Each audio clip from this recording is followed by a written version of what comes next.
more rage.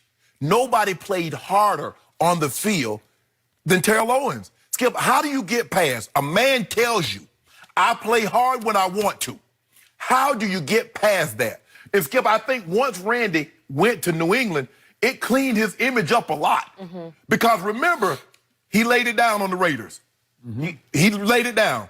They traded him for, if I'm not mistaken, a third rounder to New England. 2009, Skip, he had 13 touchdowns, over 1,200 yards. 4 games into the 2010 season, Skip, can you tell the people at home what happened? They traded him. Tom Brady happened. No, what happened? No, he got there in 2007. When they traded him. Oh, I'm sorry. I thought you were talking when he got to New England. No. In 2009, he had 1,200 yards and 13 touchdowns. Yep. 4 games into the 2010 season, they traded him back to Minnesota. 4 games, a month, they released him. Yep. You see, this notion that T.O., a lot of that has to do with Skip Bayless because he nicknamed the man Team Obliterator. But Randy mooned the fans at Green Bay. Everybody forgot about that. All we showed was T.O. doing Sharpies, T.O. dancing on the side with the cheerleaders, T.O. opened his arms on the star in Dallas. But did everybody forget that Randy had some of these same issues? He did. That Randy did not play hard all the time, and he said that. Randy had some off-field issues that Terrell never had. But that got wiped away. Somehow that got wiped away. That didn't diminish what Randy did on the field because he was unbelievable. But it shouldn't diminish what T.O. did on the field. And I'm afraid that when it came down to voting for this top 100, Skip, they said they used the same guidelines and bylaws as the Hall of Fame. Well, if that's the case, what did the Hall of Fame change when T.O. became available? You can now factor in sidelines and the locker room. For the first time, now it made it abundantly clear for years and years and years, you are not to consider what transpired off the field. But the moment this man came up, now you get an opportunity to consider that. This is a joke. It's a joke. T.O. went to Buffalo. Lee Evans was the man. He beat him. T.O. went to Cincinnati. Chad Johnson was the man. He had more catches, more yards. Would have got another 1,000 yards. Would have had another double-digit touchdown season. But he tore his ACL, I think, week 13 or week 14. Skip, this is a joke. It's a joke for him not to be on the all-100 team. Skip, okay, if you don't like him, you don't like him. Okay. Everybody's not everybody's cup of tea. But Skip, you can't deny the man's numbers. You can't deny that man's production.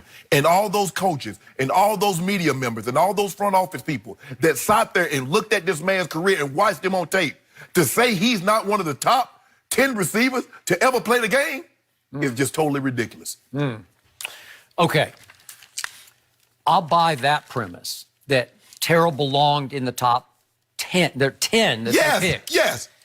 And yet they tried to honor every era, so there are going to be players that were even before me. But Skip, I thought we were doing it in the top 100. Okay. So I just got because you played in the 40s? Trying to honor, like, I don't know if you remember Crazy Legs Hurts. I do remember him. I don't remember, but I remember that. It's before my time, but again, I've seen the grainy video, and he was something for his day. Don Hudson. Okay, Don Hudson, Don Maynard. I don't know. Raymond Berry. Raymond Berry, that's a good one. Or Steve Largent, who I love, but is he better than Terrell? Not in a, you hate me to use the word vacuum, but not in a vacuum. He's not. Not in the vacuum, not in the hallway, not on the football field, not anywhere.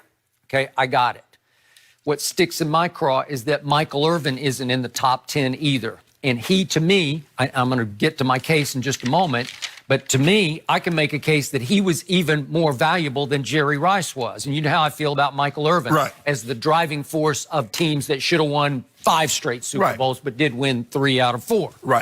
But the point is, Michael Irvin is suffering for the same reason and then some that Terrell is suffering on misbehavior, because Michael was often out of control off the football field. We know all about that. Michael did get in the Hall of Fame despite all of the above.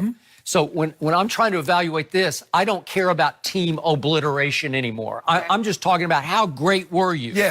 And what then sticks in my craw even deeper is your contention that he was better than Randy Moss. I give you this. There are times Randy just said, I'm out. But when Randy said, I'm in, he was way more in than Terrell ever thought about being because he is on a whole nother plane above Terrell Owens. I'm going to tell you the knocks. Now, if we're just doing pure football, this is not team obliteration. This is not tearing apart a locker room, whatever. I don't care about that. Right. I care about production. Yes. And if you look at it, Terrell led the league in drops once, and he was top 4 7 times. And I covered him in San Francisco. And trust me on this, he dropped a lot of big passes. The classic game was the big showdown with the Rams in 2001 as the Rams were on their way to the Super Bowl where they were beaten by Belichick and Brady. And I put it in the order that you like. Belichick and Brady beat the Rams in the Super Bowl. But they had a big showdown at Candlestick Park, and Terrell dropped 4 passes that day that were just crucial, big game-changing passes that he dropped. And look it up, because I was there in the locker room. He sat staring into his locker for 45 straight minutes and would not talk to the media, which was fine with me. But the point was, he was devastated by that. And when the pressure was on, Terrell could be mentally weak. He could come apart. He could crumble psychologically under the biggest game pressure. And I'll never forget that one game, which I attended and covered. It was in Jenny's hometown of Minneapolis, and it was September 28th of 2003. Yeah. Okay. And it was billed as Terrell Owens versus Randy Moss. Even though they weren't going to be on the field at the same time. They're not, but it was star-studded. Yes. These are the two, Yeah. you know, 1, 2, 2, 1, 1, 2. Who's going to take charge? Yeah.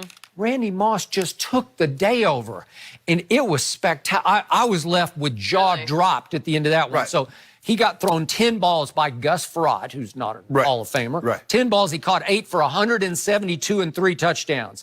Jeff Garcia, with a little help from Tim Tate, threw 12 balls to Terrell Owens, who caught 5 for 55 and no touchdowns.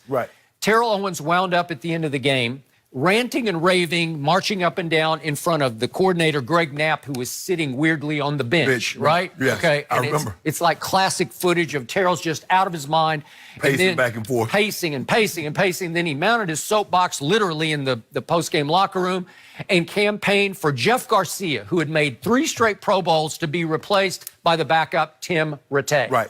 And it was ugly, and it just showed me when it's time to rise and really shine, this guy, Randy Moss, can rise and shine as he did all through 2007 for Tom Brady. I tweeted this once before.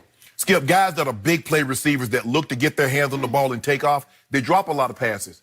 If you look at Travis Kelce, look at his drop rate compared to other tight ends because he's always looking to get the big play. So T.O. is going to give you a lot of drops, but he's always looking to get the big play. Julio is high up there on drops because he's looking to get big plays out of that production. I just don't remember Randy dropping a lot of key passes. I just don't. When you threw it in his catch vicinity, he's just going to catch it easily. It's always been like this. No matter what, look at the quarterbacks.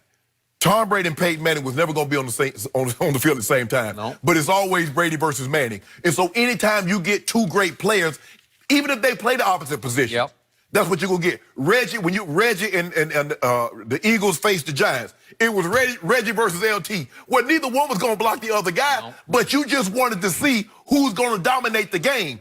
A lot of that, when the receivers skip, it comes down to, okay, Randy had the better day. And it can be frustrating. I remember when I was playing tight ends, the Ben Coases or the Tony Gonzalez, who was in my division. I go to Romo. You better not let that guy show me up. Romanowski. Bill Romanowski. Don't you let that man show me up. I'm not on the field. But I'm looking to do my thing. And T.O. is frustrated like, man, y'all letting that guy show me up. Y'all can't stop him doubling or something. And here I am out here struggling. They doubling me.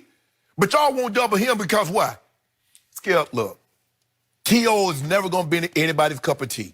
Yeah, he's emotional. There's some things that happened to him in his life that he hasn't gotten past.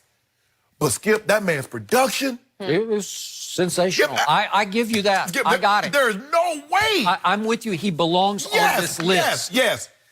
Which brings me to Michael Irvin. You have I covered him all those years. He was the playmaker nickname for a reason. And if I just compare his numbers through his career years, 91 through 98, versus Jerry Rice's, like this is what I'm big on. Receptions for first downs. Michael had 531 to Jerry's 467, head-to-head over those years. just fourth quarter receiving yards. 1,030 for Michael Irvin, 868 for Jerry Rice. It's just he was Troy's guy. Like, Right. when in doubt, 8 threw it to 88. That's just what it just kept happening. Right.